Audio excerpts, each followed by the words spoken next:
Hello বন্ধুরা, তো আমরা চলে এসেছি আপাতত এখন মন্দিরের ভেতরে। তো এখন যে পুজোর বাটাগুলো আমরা নিয়ে এসেছি, 5 রকম ফল বা আরও ওখান থেকে যে বাটাগুলো কিনেছিলাম, তো সেইগুলো এখানে সন্দেশ টন্দেশ যা কিছু ঠাকুরমশাইয়ের কাছে রাখা হলো, কারণ এইখানেই পুজোটা সবার নামে নামে সংকল্প করা হবে। আর এই যে সেই শিবলিঙ্গ, তো এটা হচ্ছে শিবনিবাস গ্রাম। এইখানে মহারাজ শ্রীকৃষ্ণচন্দ্র দ্বারা পূর্ব ভারতের সবচেয়ে বড় শিবলিঙ্গের প্রতিষ্ঠা হয়েছিল। এখানে ভীম চতুর্দশীতে মন্দিরের সামনে মেলা বসে এবং সেটা শিবরাত্রি পর্যন্ত অবধি চলে আর কি। তো একটা সময় এখানে 108টা শিবলিঙ্গ ছিল, এখন আর সেসব কিছুই নেই। এখন এই 3টে মন্দির আছে, আর এই মানে রাজবাড়ির সব কিছু ভাঙাচোরা এইসবই আছে। তো এই সবচেয়ে বড় মন্দিরটি হলো এই মন্দিরটির নাম হচ্ছে রাজরাজেশ্বর মন্দির। সবাই এই মন্দিরটিকে বলে বাবা বুড়ো শিবের মন্দির।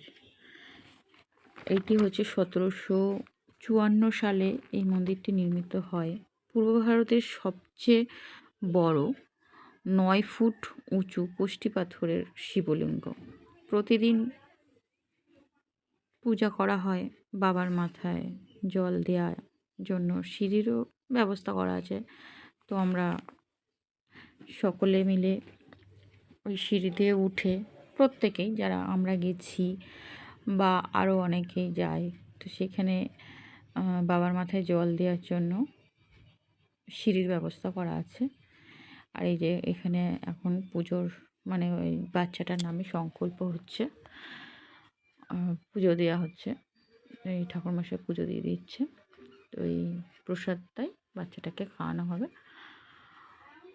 তো আমার সাথে মানে আমি যাদের সাথে গিয়েছিলাম, ওরা দিয়েছে বাবার মাথায় জল। এবারে আমার দেয়ার পালা।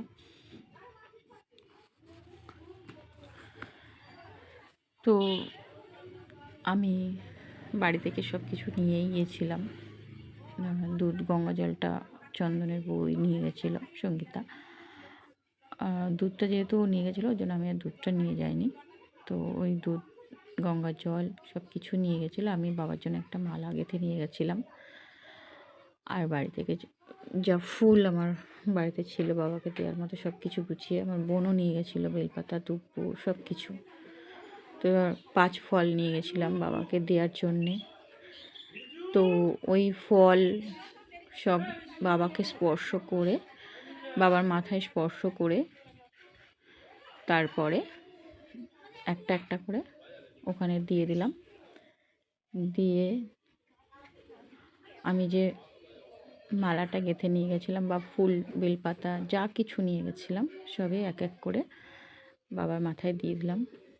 খুব ভালো লাগলো, মানে এরকম একটা জায়গা এত সুন্দর, মানে আমি ভাবিনি কোনোদিনও এমন একটা জায়গায় গিয়ে বাবার পুজো দেব।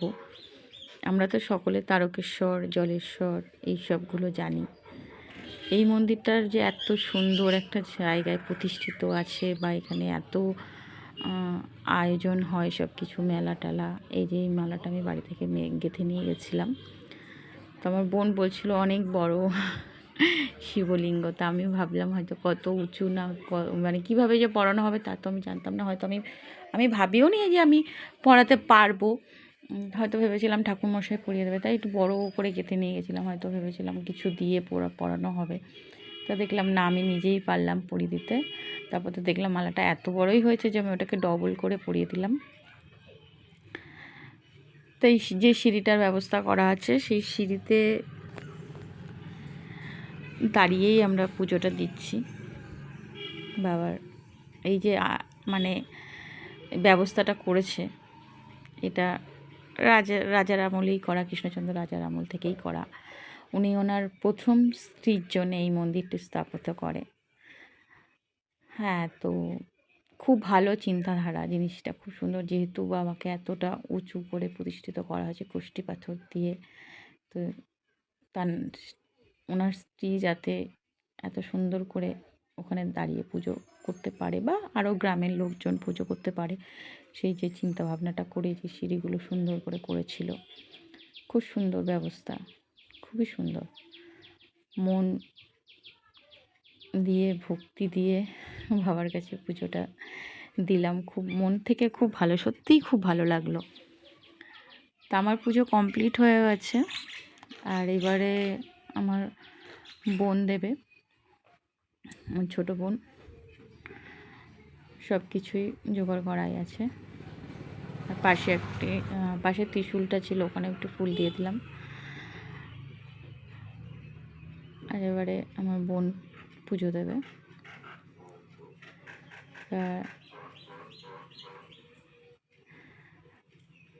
এবারে ওর পুজো দেওয়ার পালা। ও ফল টল সব কিছুই নিয়ে গেছে, 5 ফল বাবাকে দেওয়ার জন্যে। বেলগুলো ওই বাড়ি থেকে নিয়ে গেছিলো, দুজনের জন্য বেল। তারপর ওদের বাড়িতে কলা গাছ আছে, বাড়িরই কলা নিয়ে গেছিলো। আর আমি স্টেশন থেকে দুটো ফল কিনে নিলাম, আর এখান থেকে বাটার সব ব্যবস্থা করে নিয়েছিলাম, সব কিছু গুছিয়ে। তো পুজোটা আমার পরিপূর্ণই হলো, আমার খুব ভালো লাগলো। আরও আমরা যখন পুজো দিতে মানে প্রথম গেলাম মন্দিরে, তখন কিন্তু ততটাও লোক ছিল না। তারপরে আমরা জল দিতে দিতে বাবার কাছে পেছন ঘুরে দেখলাম বেশ অনেক লম্বা লাইন হয়ে গেছে, অনেক টুকটাক লোকজন আসছে পুজোর জন্য। তারাও পেছনে দেখি লাইন দিয়েছে জল দেওয়ার জন্য। এই যে আমি একটু ক্যামেরাটা ক্লোজ করে দিলাম। খুব সুন্দর লাগছে দেখতে, দারুণ লাগছে। আমাদের পেছনে অনেকেই লাইন দিয়ে রয়েছে, আমাদের পুজোর পরে ওরা পুজো দেবে।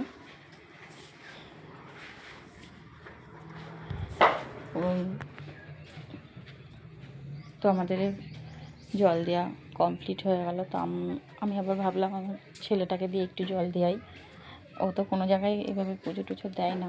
তো এক কথাতেই রাজি হয়ে গেল, বললাম বাবু একটু বাবা মাথায় জল দাও। তো জল দিল, বললাম একটু প্রণাম করো। এমনিতে তো খুব একটা কথা শোনে না, তো বললাম, ও করলো, ভালো লাগলো। ওকে নিয়ে গেলাম, আর ও ভক্তি করে বাবার মাথায় জলও দিল, পুজোও দিল, অঞ্জলিও দিল আমাদের সাথে। এই যে লাইন দেখছো বন্ধুরা, আমরা যখন গেছিলাম তখন কিন্তু এত লাইন ছিল না।